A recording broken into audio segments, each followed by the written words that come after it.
All right, man, peace. So last Saturday, the Notre Dame Fighting Irish were able to quote-unquote upset the Clemson Tigers in their home stadium at South Bend. But what made the news was the aftermath of the quote-unquote upset victory, that being the Notre Dame Fighting Irish fans storming the field, which normally would be something that is accustomed in college basketball and college football, where if you're able to upset the higher ranked team, the fans, they storm the court or they storm the field.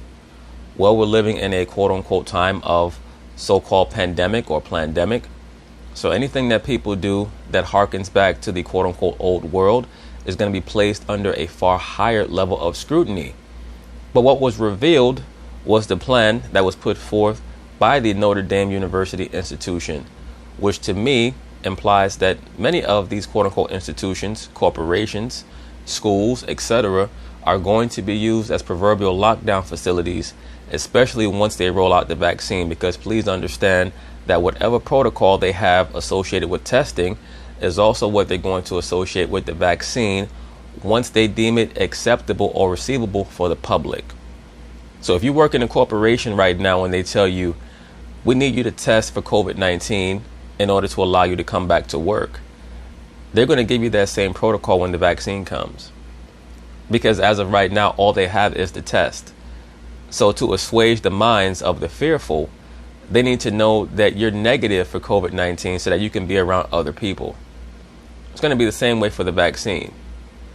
So I believe that the head of Notre Dame, a so-called Catholic priest, has declared that in order for the students or the student body within the university to leave, I believe that they're at midterm break or something of that sort. In order for them to leave and go back to their families, they have to test negative for COVID-19 in order to be allowed to leave the campus, which seemed a bit strange to me that, basically the campus is going to be a lockdown facility for the students. Of course, they're not armed guards there, but they're letting the students know that if you leave the campus without testing negative for COVID-19, you're not going to be allowed to re-register for the next semester.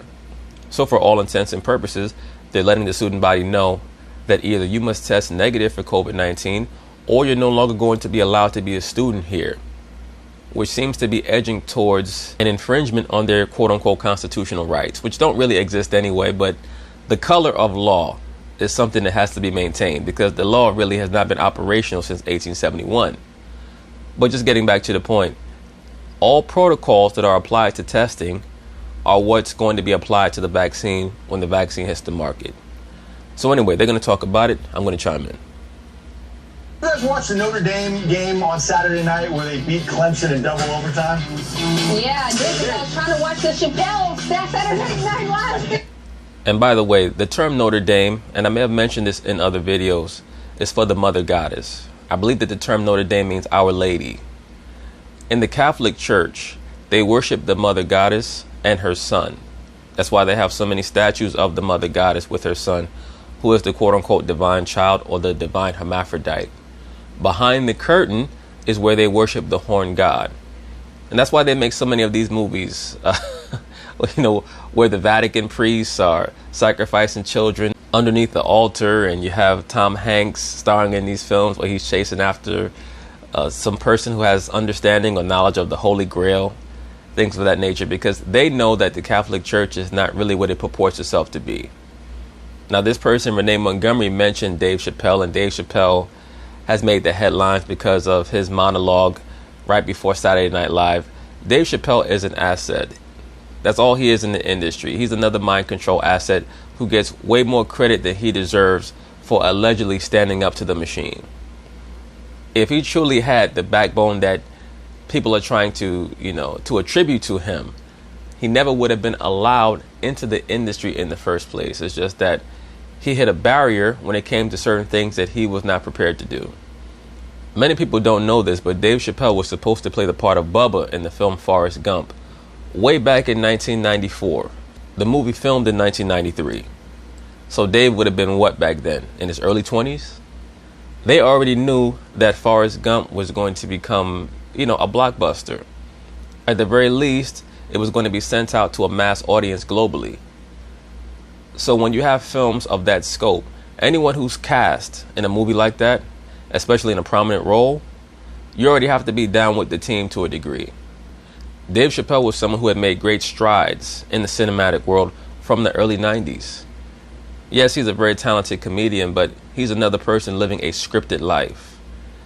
People like him, Chris Rock, they've made names for themselves by talking about race and acting as if they're quote-unquote racially conscious. All they do is act as controlled opposition. They're all boule. That's why they came out on stage with Eddie Murphy a few months ago when he made his quote-unquote comeback, and they were all dressed in black. All high-level boule members. So yes, I saw the ending. Yeah, it was amazing. Notre Dame ranked number 4 in the country, Clemson ranked number 1. They went to double overtime, and Notre Dame pulled up the victory in South Bend. But what happened after the game ended has the people over at Notre Dame really, really upset at the students. 11,000 fans were in attendance at that game, and you can see in the video here, and that last play went, and Notre Dame won the game. The student section cleared out and they ran onto the field to celebrate with the team. You can see a bunch of people there, some wearing masks, some not. But the bottom line is we're still in the middle of a pandemic here. And people love to use that phrase, we're still in the middle of a pandemic. So when are we not going to be in the middle of a pandemic? Because the assumption is that it's not just going to go away, because when Trump said that it's just going to go away, everyone got upset. So when exactly are we not going to be in the middle of a pandemic? The answer has to be when the global corporation decides to roll out that vaccine, that magical elixir that's going to solve everyone's problems. I said from the very start, the purpose of the lockdowns were to promote the vaccine as the panacea or the great healer, the great solver of everyone's problems. That's why even before COVID really hit America, they were already talking about the new normal. They were letting you know that this was for societal engineering. Students were specifically told, do not storm the field. Do not break social distancing COVID protocol. And that's exactly what happened here. But what exactly did you think was going to happen if Notre Dame upset the number 1 team in the country? Of course, they were going to storm the field. The president of the University of Notre Dame sent a letter to the student body basically telling people how disappointed he is and threatening punishment against students if they don't adhere to the plan moving forward. So here's what Father John Jenkins told the student body in a letter. As exciting as last night's victory against Clemson was, it was very disappointing to see evidence of widespread disregard of our health protocols at many gatherings over the weekend, including, obviously, the storming of the field. And then he said this, because we are now even more concerned about the potential for contagion in your home communities as you prepare to travel home at the end of the semester, the university will place a registration hold on the record of any student who fails to appear for testing when asked to do so. A registration hold. That same exact protocol will be put in place, not only for colleges and universities, but also for corporations, where you work at, your job, your child's school, etc., once the vaccine is rolled out. You are unable to matriculate or register for classes next semester or receive a full transcript. Basically, they're not allowed to leave South Bend until they receive negative COVID tests at by the school. So the school has to clear people to leave South.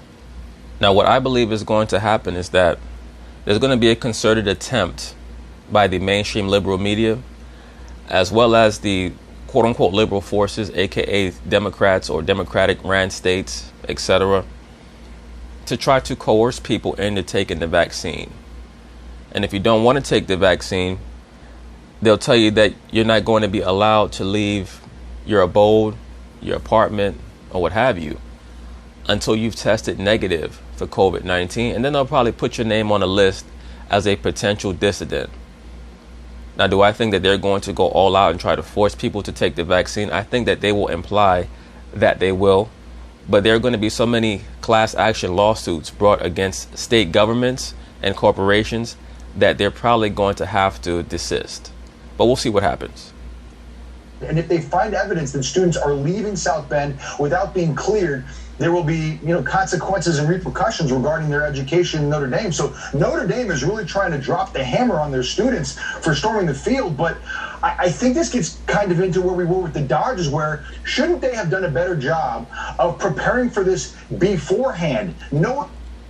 Right, but the real question is, why is Notre Dame trying to bring such a heavy hand down on their students when they're the ones who did not really do their due diligence in making sure that there was a system set in place where the students would not be able to storm the field? Could it be that they got a warning from higher ups? Maybe the Department of Homeland Security to let them know that if this is not what they do, there are going to be major sanctions brought down against their university. Also notice how they keep focusing on this one Notre Dame football player who was frolicking amongst the fans, and he's wearing the number 23, representing what? The spiraling serpent, the great messenger god Hermes, known in Norse mythology as Odin. We've gone over this already. He's one of the major manifestations of the quote-unquote god that they worship. Students were going to react this way if, in fact, they beat Clemson. Well, it's tough, though. I saw students climbing over. Like, I saw, like, an influx of just students getting to the field.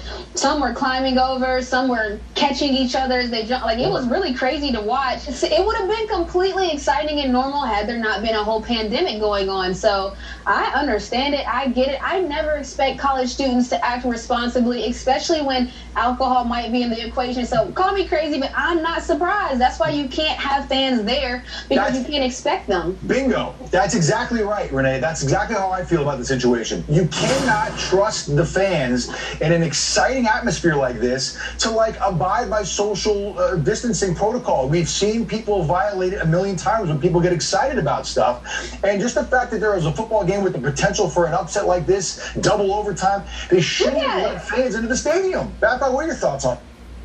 These are the people who the Democrats want to have the right to vote. When I say these people, I'm sure that many of these kids are 17 years old. The Democrats, led by Nancy Pelosi, allege that they want the voting age to go down to 16. I'll probably be addressing this more in depth in another video. But what is that political party trying to tell you when they say that they think that the voting the voting right should extend to people who are 16 years old? Or the voting privilege, really, should extend down to people who are 16 years old. They're letting you know that they need as many dumb and inexperienced people as possible to have the right to vote. Also, as many degenerates as possible. That's why the Democratic Party is pushing for felons to regain their right to vote, because that's who their voting base is. Once again, I'm going to be addressing this more and with further depth in other videos. But in my view, people should not have the right to vote until they're 25 years old. And they should be given an IQ test. You should have an IQ of at least 90 to have the right to vote. You should be a citizen. You should be 25 years old and have an IQ of at least 90 to have the right to vote. And watch how many problems will go away. There's no reason why an 18-year-old weedhead who plays video games all day but is woke and wants to run out and vote and has an IQ of 70 should have a vote with the same power as someone who's 35 years old, runs a business, and has an IQ of 140. I'm sorry, that just does not match up for me. Yeah, I feel the same way you guys feel. I don't think there was no stopping the kids. I mean, you're not going to be able to stop 10, 11,000 kids, right? Like Renee says, maybe with a little alcohol in them. The Justin Turner, that was one guy who is an adult. Right. I think it's a little bit different. Look at USC, right? USC, University. Once again, focusing on the player with the number 23. California played Arizona State on Saturday, and they had an amazing come-from-behind victory, too, where they recovered an onside kick and they won at the last minute, basically. Yep. And guess what? They didn't have the same issues that Notre Dame is having because they didn't allow fans into the Coliseum. So the team was hyped. The game was televised. I watched it on television. But when the game ended, the players were celebrating with themselves, and they didn't have to worry about a student body exposure because there was nobody in the stands. And in my opinion, that was the right way to handle it. Notre Dame handled it the wrong way, and now they're punished.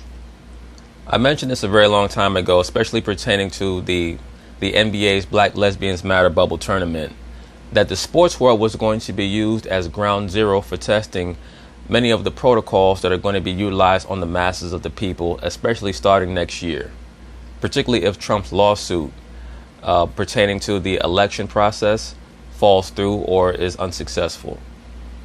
A lot of the same protocols that were used on the NBA players in the bubble are going to be rolled out on the masses of the people starting next year.